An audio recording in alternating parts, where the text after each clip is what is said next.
వీరేంద్ర యాదవ్ గారు, సో రేవంత్ రెడ్డి గారు మాట్లాడింది విన్నారు కాబట్టి, సో బీజేపీ ఎలా రియాక్ట్ అవుతుంది? ఎందుకంటే మోడీ గారికి అంతకుముందు మొదటిసారి బీఆర్ఎస్కి వచ్చిన 12 పార్లమెంటు స్థానాలు వస్తే మోడీకి అమ్ముకున్నారు. మొన్న దాంట్లో 9 స్థానాలు వస్తే మోడీకి అమ్ముకున్నారు. మళ్ళీ ఈసారి ఎన్ని వచ్చినా కూడా మోడీకి అమ్ముకుంటారు అనేది చేశారు. మొదటి నుంచి కూడా కాంగ్రెస్ పార్టీ, బీఆర్ఎస్, బీజేపీ ఒకటే అనేది కూడా తీసుకెళ్తుంది. మళ్ళీ ఒకసారి సభ సాక్షిగా అదే చెప్పబోతున్నారు. ఆయన ఏం చెప్తారు? ఒకటి, నిన్న రేవంత్ రెడ్డి గారు ఏదైతే మాట్లాడారో సభలో, వాళ్ళు చాలా స్ట్రెస్లో ఉన్నట్టు అనిపిస్తున్నది. ఆ స్ట్రెస్ బస్ట్ అవుతుంది, పబ్లిక్ ముందర లాగానే స్ట్రెస్ బస్ట్ అవుతున్నారు ఆయన.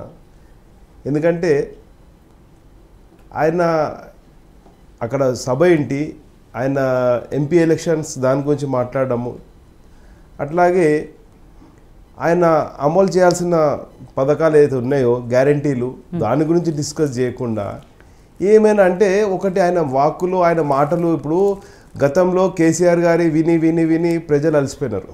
ఇప్పుడు ఈయనది కొత్తగా, ఈయన ఏంటంటే ఈయన కూడా నేను కూడా ఇలా తిట్టగలుగుతాను, ఈ భాషని ఇట్లా యాష చెప్పగలుగుతానని ఈయన స్లాంగ్ కొత్తగా తయారు చేస్తున్నాడు, మాట్లాడుతున్నాడు. అవసరం లేదు. ఆయన సీఎం స్థాయిలో ఉన్నాడు. ఆయన స్టిల్ ఇంకా ఆయన అపోజిషన్లో ఉన్నా అనుకుంటున్నాడా, లేదా సీఎం స్థాయిలో ఉన్నాడా ఆయనకు అర్థం కావట్లేదు.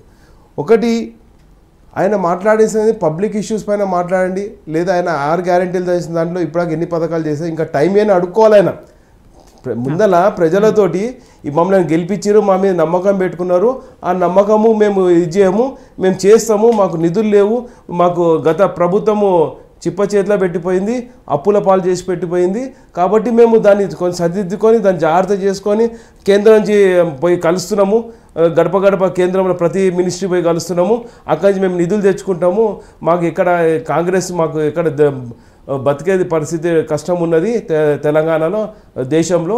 కాబట్టి ఇన్ని రోజులు గతంలో అవకాశం ఉన్నప్పుడు దేశం దోసుకున్నాము, మేము దాచుకున్నాము. ఇప్పుడు ఏంటంటే మరి ఇప్పుడు పరిస్థితి బాగలేదు, తెలంగాణ పరిస్థితి మళ్ళీ బాగాలేనప్పుడు మళ్ళీ ఎందుకు ఈ రకమైన డిస్కషన్స్ ఎందుకు? నువ్వు ప్రజలకి క్లారిటీ ఇవ్వు. ఇక్కడ మా దగ్గర నిధులు లేవు, 6 గ్యారెంటీలు ఇవ్వలేము, మీరు మమ్మల్ని పార్లమెంట్లో గెలిపించండి, మేము నిధులు ఇస్తాం. పార్లమెంట్లో గెలిచేది లేదు, పెట్టేది లేదు. మళ్ళీ ఇందాక ఆయన మాట్లాడుతున్నారు ఇండియా కూటమి, ఇండియా కూటమి. అరే ఇండియా కూటమి కాలేది కూడా ఆయన సోయలేదు. ఇండియా కూటమి కాలేంది, ఈ లేదు ఇండియా కూటమిని లీడ్ చేస్తున్న పెద్ద మాట్లాడుతున్నారు. ఈ ఇండియా కూటమే కాలేంది, ఆయనకి ఇంకా సోయలేదు. తెలంగాణ సీఎం ఆయనకి సోయలేదు. సో ఈ విధంగా సోయలేదంటే, ఇప్పుడు సోయలేదంటే నేను ఎందుకు అంటే he should be updated himself as a CM, he should be updated himself. ఈ అన్నెసరీ ఎంత స్లాంగ్ అంటే కాళ్ళ కింద లేచి తొక్కుమని అంటే నువ్వు ఒక సీఎం స్థాయిగా ఉండి మీరు ఒక లా అండ్ ఆర్డర్ ఇష్యూ మాట్లాడాల్సిన విషయమై మీరు పబ్లిక్ చేయాలి. మీరు ఏం పెట్టగలుగుతున్నారు? ప్రజల కాళ్ళ కింద తొక్కమంటారా మీరు? మరి ఏం మాట్లాడదు అంటే సామర్థ్యాలు ఈయనగా వస్తాయి అనుకుంటున్నారా? నాకు అర్థమైతే సామర్థ్యాలు ఈయనగా వస్తాయి అనుకుంటున్నారా?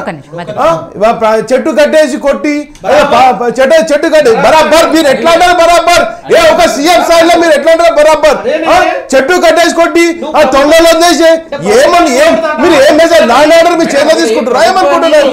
అంటే వేరే నాయకులు వేరే పార్టీలు ఉంటాయి అనుకుంటున్నారు. అది కరెక్టా? మీరు ముందర మీరు చెప్పండి. ఎమ్మెల్యేల మీద మీకు నమ్మకం లేదు కాబట్టి 1-10 సార్లు ప్రభుత్వాన్ని గులగొడతారు. ప్రజలు కాంగ్రెస్ పార్టీలో ఓట్లేస్తే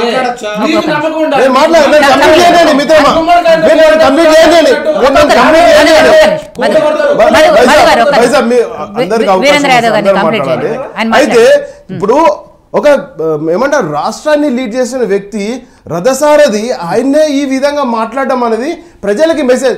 అరే లక్షల మంది ప్రజలు అక్కడ ఉన్నారు, వాళ్ళ ముందర కొట్టండి, తన్నండి, కాళ్ళ కింద తొక్కండి అంటే వాళ్ళకి అవకాశం తీసుకుంటారు. ఎవడో ఒకటి చేసేటప్పుడు ఏమవుతుంది? ప్రజలు వాళ్ళు మా సీఎం గారు ఆయన ఫ్యాన్స్ ఉన్నారు కదా, రేవంత్ రెడ్డి ఫ్యాన్స్ ఉన్నారు కదా గ్యాంగ్, వాళ్ళు ఎవరో ఒకరు చేసి మా సీఎం గారు పబ్లిక్ మీటింగ్ అసలు ఆయన పైన కేసే బుక్ చేయాలి. అసలు అన్నెసరీ మాట్లాడి ప్రజలను రెచ్చగొట్టి అసలు దాని మీద కేసు బుక్ చేయాలి. సో మనతో పాటు డిబేట్లో జాయిన్ అయ్యారు తెలంగాణ కాంగ్రెస్ పార్టీ నాయకులు కమల్ మేడగొని గారు. తనతో కూడా మాట్లాడుతాం. నమస్తే అండి కమల్ గారు. సో ఏదైతే ఇప్పటివరకు మీరు కూడా విన్నారంటే రేవంత్ రెడ్డి గారు మాట్లాడిన దాంతో పాటు దాని మీద వచ్చిన రియాక్షన్స్ కూడా వింటున్నారు. కాబట్టి సరే, పీసీసీ అధ్యక్షుడిగా ఆయన ఉన్నప్పుడు ఎన్ని మాట్లాడినా ఓకే, బట్ ఒక